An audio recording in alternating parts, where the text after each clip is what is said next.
राधे कृष्ण। श्री कृष्ण लीला पुरुषोत्तम अध्याय 9। माता यशोदा द्वारा श्री कृष्ण का बाधा जाना। एक बार अपनी दासी को कोई दूसरा कार्य करते देखकर माता यशोदा स्वयं दही मथने लगी। दधी मंथन करते समय वे श्री कृष्ण की बाल लीलाएं गुनगुनाने और अपने पुत्र के विषय में सोच सोचकर आनंदित होने लगीं।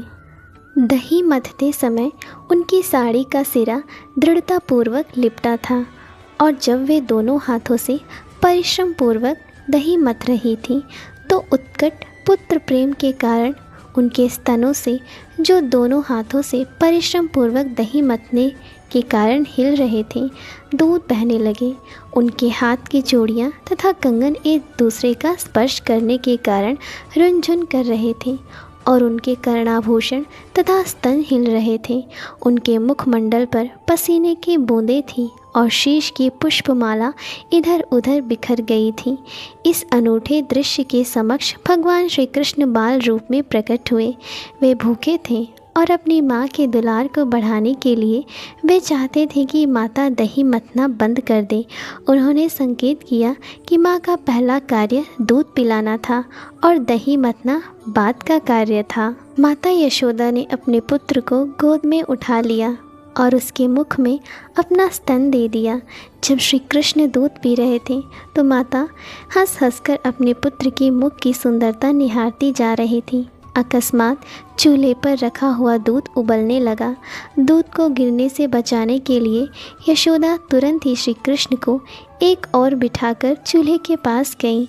माँ द्वारा इस प्रकार छोड़े जाने के कारण श्री कृष्ण अत्यंत क्रुद्ध हुए, जिससे उनके होंठ तथा नेत्र लाल हो गए। उन्होंने अपने दांत तथा होंठ बंद कर लिए और हाथ में एक कंकड़ी लेकर तुरंत माखन की मटकी तोड़ डाली। उन्होंने उसमें से माखन निकाल लिया और आँखों में कृत्रिम आंसू भरकर वे एकांत में जाकर मक्खन खाने लगे। इस बीच यशोदा कढ़ाई से उफनते दूध को ठीक करके पुनः मथने के स्थान पर लौट आईं। उन्होंने उस टोटी मटकी को देखा जिसमें दही रखा था। चूँकि उन्हें अपना पुत्र दिखाई नहीं दिया, अतः वे समझ गई कि यह कार्य उसी का है। वे हंसने लगी और सोचने लगी, बालक बहुत चतुर है, मटकी तोड़कर इस स्थान से दंड के भय से चला गया है। चारों ओर ढूंढने के बाद उन्होंने उसे लकड़ी के एक उल्टे रखे बड़े ऊखल पर बैठा पाया। वे छत से टंगे झूले पर लटके एक छींके से मक्खन निकाल कर बंदरों को खिला रहे थे। उन्होंने देखा कि श्री कृष्ण अपने नटखट स्वभाव के कारण उनसे डरकर इधर उधर देख रहा है।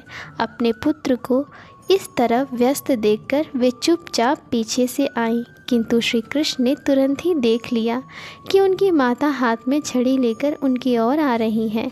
अतः वे तुरंत ऊखल से उतरकर डर के मारे भाग चले। माता यशोदा श्री भगवान को पकड़ने के लिए घर के चारों कोने में पीछा करती रहीं, जिन तक बड़े बड़े योगी भी ध्यान द्वारा नहीं पहुंच पाते। दूसरे शब्दों में, योगियों तथा चिंतकों द्वारा पकड़ में न आने वाले भगवान श्री कृष्ण माता यशोदा जैसी महान भक्त के साथ एक शिशु की भांति खिलवाड़ कर रहे थे। किंतु माता यशोदा अपनी पतली कमर तथा भारी शरीर के कारण तेज दौड़ने वाले बालक को सरलता से न पकड़ पाईं। फिर भी वे यथासंभव तेजी से उसका पीछा करने लगी। उनकी केश राशि शिथिल पड़ गई और केश पर लगा फूल पृथ्वी पर गिर पड़ा। यद्यपि वे थक गई थीं, किंतु किसी तरह वे नटखट बालक तक पहुंच गईं और उन्होंने उसे हो गए। वे अपनी आँखें हाथों से मलने लगे जिनमें काला काजल लगा हुआ था। बालक ने अपने पास खड़ी अपनी माता के मुख को देखा और भय के कारण उनकी आँखें बेचैन हो उठी। माता यशोदा यह समझ रही थी कि श्री कृष्ण वृथा ही डरे हुए हैं और वे उसके लाभ के लिए उसका डर दूर करना चाह रही थी। अपने पुत्र की सर्वाधिक हितैषणी माता यशोदा सोचने लगी, यदि यह बालक मुझसे अत्यधिक डर गया तो उसे कहीं कुछ हो न जाए। तब यशोदा ने छड़ी फेंक दी। उसे दंड देने के लिए उन्होंने रस्सी से उनके दोनों हाथ बांधने की ठानी। वे नहीं जान पाए कि श्री भगवान को बांध पाना उनके लिए असंभव था। माता सोच रही थी कि श्री कृष्ण छोटा सा शिशु है, वे यह नहीं जान पाए कि यह बालक अनंत, जिसका न तो अभ्यंतर है न आदि और न अंत, वे असीम तथा सर्वव्यापी हैं।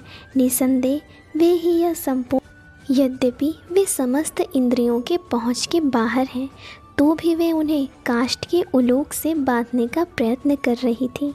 किंतु जब वे उन्हें बांधने लगी तो रस्सी 2 इंच छोटी पड़ गई। उन्होंने घर से और रस्सी एकत्र की, उसमें जोड़ा, किंतु तब भी रस्सी उतनी ही छोटी पड़ी। इस प्रकार उन्होंने घर की सारी रस्सियां जोड़ डाली, किंतु जब अंतिम गांठ लगाई तब भी वह 2 इंच छोटी निकली। माता यशोदा हंस रही थी, किंतु विस्मित थी। ऐसा कैसे हो रहा है? वे श्री कृष्ण को बांधने के प्रयास में थककर चूर हो गईं। उनको पसीना आ गया और शीश की माला नीचे गिर पड़ी। तब माता को इतना श्रम करते देख श्री कृष्ण को दया आ गई और वे रस्सी द्वारा बंधाए जाने के लिए राजी हो गए। श्री कृष्ण माता यशोदा के घर में एक मानवीय बालक की भांति अपनी चुनी हुई लीलाएं कर रहे थे। निस्संदेह श्री भगवान को अपने वश में कौन कर सकता है? शुद्ध भक्त भगवान के चरण कमलों में स्वयं को अर्पित कर देता है, चाहे वे उसकी रक्षा करे या उसे मिटा दे, किंतु भक्त अपने शरणागत पद को कभी नहीं भूलता। इस प्रकार भगवान भी अपने भक्त की रक्षा करने में दिव्य प्रसन्नता का अनुभव करते हैं। इसका प्रत्यक्ष उदाहरण श्री कृष्ण द्वारा माता यशोदा के प्रति समर्पण है। श्री कृष्ण अपने भक्तों के लिए सभी प्रकार की मुक्ति के दाता हैं, किंतु उन्होंने यशोदा को जो वरदान दिया उसका अनुभव ब्रह्मा जी, शिव जी या लक्ष्मी देवी तक को कभी नहीं हो पाया। श्री भगवान जो नंद महाराज तथा यशोदा के पुत्र रूप में विख्यात हैं, योगियों तथा चिंतकों के लिए भी कभी पूर्ण रूपेण ज्ञेय नहीं है, किंतु भक्तों के लिए सहज सुलभ हैं। न ही वे योगियों तथा चिंतकों अपने पुत्र को बांध देने के बाद यशोदा गृह कार्य में लग गईं। उस समय उलोक में बंधे हुए श्री कृष्ण ने अपने समक्ष वृक्षों की एक जोड़ी देखी, जिन्हें अर्जुन वृक्ष कहा जाता था। अतः परम आनंद कंद भगवान श्री कृष्ण ने अपने मन में विचार किया, पहले मेरी माता ने मुझे पीने को पर्याप्त दूध नहीं दिया था, जिससे मैंने दही की मटकी तोड़ दी थी और सारा मक्खन बंदरों को बांट दिया था। अब उन्होंने मुझे काष्ठ के उलोक से बांध दिया है, अतः मुझे पहले से अधिक शैतानी का कार्य करना चाहिए। अतः उन्होंने अत्यंत ऊंचे अर्जुन वृक्षों की जोड़ी को धराशाही करने का विचार किया। अर्जुन वृक्षों की इस जोड़ी के पीछे एक इतिहास है। अपने पूर्व जन्म में ये वृक्ष कुबेर के पुत्र रूप में मानव शरीर धारण करके उत्पन्न हुए थे और इनके नाम नलकूवर तथा मणिग्रीव थे। सौभाग्यवश इन पर भगवान की दृष्टि पड़ी। अपने पूर्व जन्म में इन्हें नारद ऋषि ने शाप दिया था, क्योंकि ये मद में चूर होकर अपना कर्तव्य भूल गए थे। किंतु श्री नारद मुनि ने शाप के साथ यह वर भी दिया था कि श्री कृष्ण भगवान के दर्शन प्राप्त करने से उनका उद्धार हो सकेगा। यह कथा अगले अध्याय में दी गई है। इस प्रकार लीला पुरुषोत्तम भगवान श्री कृष्ण के अंतर्गत माता यशोदा द्वारा श्री कृष्ण का बाधा जाना नामक 9वें अध्याय के भक्ति वेदांत तात्पर्य पूर्ण हुए। अगर आपको मेरा ये छोटा सा प्रयास अच्छा लगा हो तो प्लीज़ इसे कमेंट्स, लाइक, शेयर, सब्सक्राइब करें और बेल आइकन को दबाना ना भूलें। धन्यवाद।